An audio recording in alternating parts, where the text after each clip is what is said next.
Olá pessoal, tudo bem? Hoje nós vamos falar sobre essa obra aqui, ó, A Dieta de Jesus, tá? Escrito pela autora Heloísa Bernardes. Essa autora, Heloísa Bernardes, ela é uma terapeuta ortomolecular. Ela estudou na França, ela fez vários cursos relacionados à terapia ortomolecular e também à cosmetologia e naturoterapia. Então é uma autora bastante renomada, ela é uma autora bastante importante na sua área. E essa autora aqui, a Heloísa Bernardes, ela vai contar para nós um pouquinho acerca de como é que era na época de Jesus, na época dos apóstolos e na época das pessoas que foram contemporâneas de Jesus, lá, né, na terra onde Jesus viveu, como é que era lá na terra de Israel, como é que era, né, se alimentar naquela época, quais eram os alimentos usados naquela época, qual era a alimentação deles naquela época. E o interessante é que essa autora, ela vai começar defendendo para nós a ideia de que houve de fato, ao longo da história, houve de fato uma involução, uma verdadeira involução alimentar. Quer dizer, no início as pessoas se alimentavam muito bem, né? E depois elas passaram a se alimentar completamente mal. Então ela vai trazer para nós uma espécie de tabelinha, tá?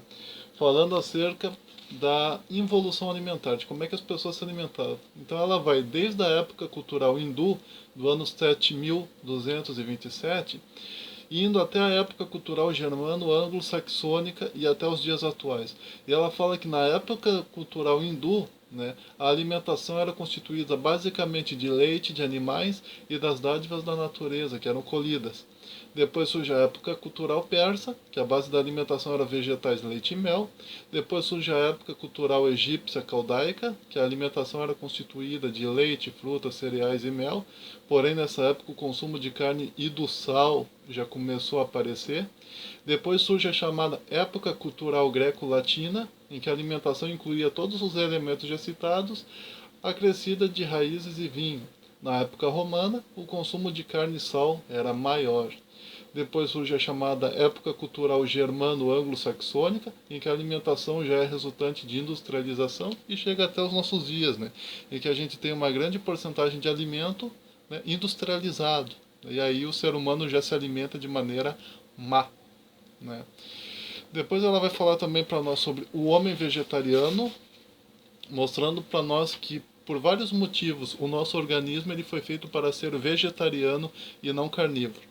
Aí ela vai falar para nós sobre a anatomia humana e a adaptação alimentar. Ela vai dizer que as nossas mãos elas não têm garras para estraçalhar carne, para agarrar carne. Então as nossas mãos são mãos vegetarianas, são mãos de uma criatura herbívora e não carnívora. Ela vai falar para nós que a nossa saliva ela não é ácida, e no caso dos carnívoros, a saliva dos carnívoros é ácida para fazer com que a carne se decomponha mais rápido, seja digerida mais rápido. No caso dos nossos dentes, a maioria dos nossos dentes, né, são dentes de um animal herbívoro e não carnívoro. No que diz respeito à dentição, os dentes, ela vai dizer que a gente possui 20 molares próprios para vegetais, 8 incisos frontais para frutas e vegetais e apenas 4 caninos destinados para a carne. Então nós temos 7 vezes mais dentes para processarmos vegetais e frutas do que carne. E o nosso aparelho digestivo, né, ele é totalmente diferente do aparelho digestivo de um animal carnívoro. E os nossos ácidos internos, intestinos, são mais adaptados aos vegetais do que a carne. E que os humanos eles têm rins e fígado proporcionalmente menores do que a dos animais carnívoros. Então, anatomicamente falando, nós somos seres vegetarianos e não carnívoros. Foi a cultura, né, posteriormente, que nos adaptou a uma dieta carnívora. Depois ela vai falar sobre as leis alimentares de Deus, e aí entra o conceito, né, dos animais puros e impuros mencionados na Bíblia, e vai dizer aqui que existem leis relacionadas a animais puros e leis relacionadas a animais impuros, mas não existe nenhuma lei relacionada a vegetais, frutas e legumes, mostrando que a verdadeira vontade do Criador, podemos assim dizer, de Deus, é que nós pratiquemos vegetarianismo e não comamos carne, né? Então isso é uma coisa muito interessante. Depois a autora, né, eu levantei alguns pontos aqui relacionados ao livro dela.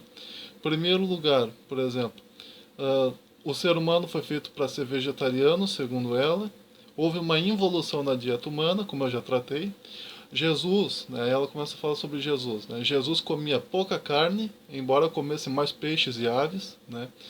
As leis dietéticas da tradição judaica, né, seguida por Jesus e pelos apóstolos e pelas pessoas que viveram naquela época, enfim, ensinam que o correto é o homem ser vegetariano. Né, mais frutas, verduras e legumes, né, e vegetais. Né, mas se o homem não puder suportar a fome de comer carne, né, por uma questão cultural, então que a carne seja kosher, né, pura, né, segundo a tradição judaica.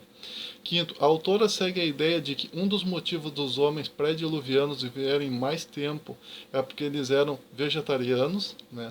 Aquela turma lá, o Adão e Eva, depois posteriormente Abel, Sete, Enos, Quenã, Malaleu, né? Todas aquelas pessoas do período antediluviano, segundo essa autora aqui, a Heloísa Bernardes, eles viviam muitos anos sobre a Terra exatamente por serem vegetarianos e comerem mais frutas, legumes e verduras e não comerem carne.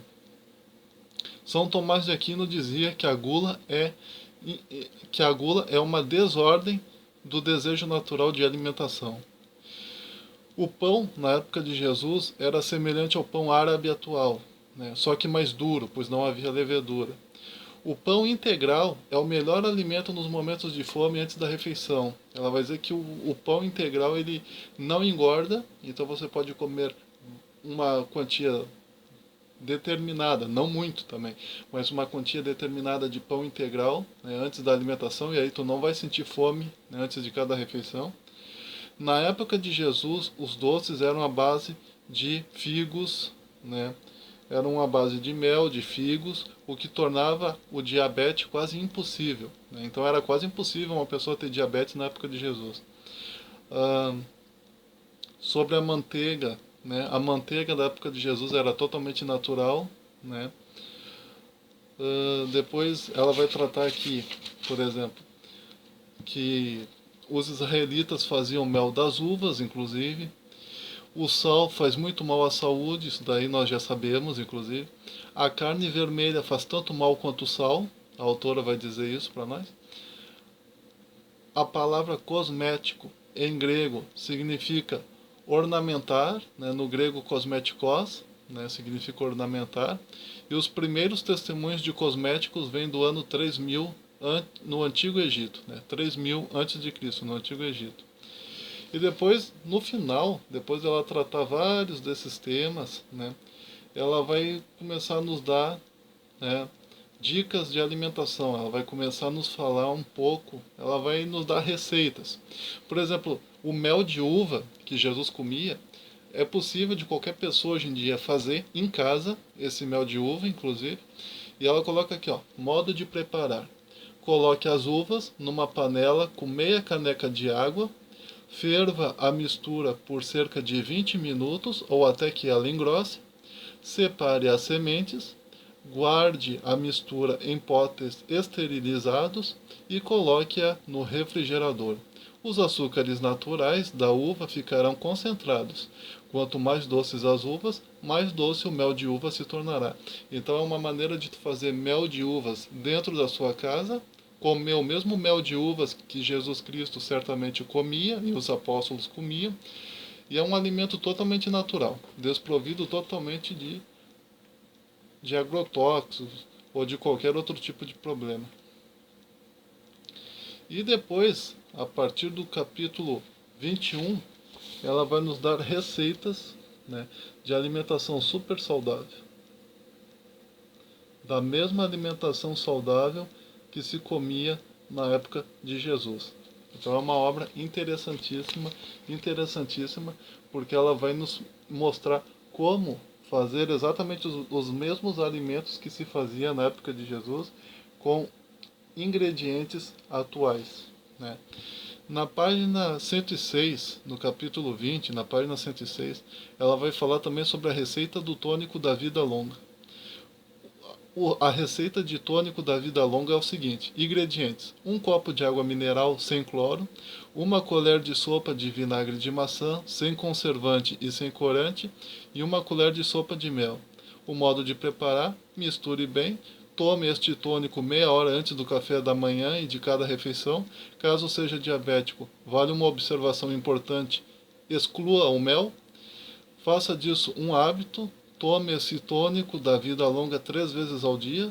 Aliando esse hábito a uma alimentação equilibrada e sem toxinas, você terá uma vida longa, cheia de saúde e disposição. Então tá aí essa receitinha para você que deseja ter uma vida longa, uma vida saudável, anos de vida, de maneira saudável, sem doenças, sem complicações. Então até isso, né, esse livrinho aqui vai tratar. Por quê? Porque essa autora aqui, a Heloísa Bernardes, ela é, né, uma médica ortomolecular. Então ela tem conhecimentos, né, acerca de como a alimentação influencia em todas as áreas da nossa saúde, como a alimentação nos ajuda.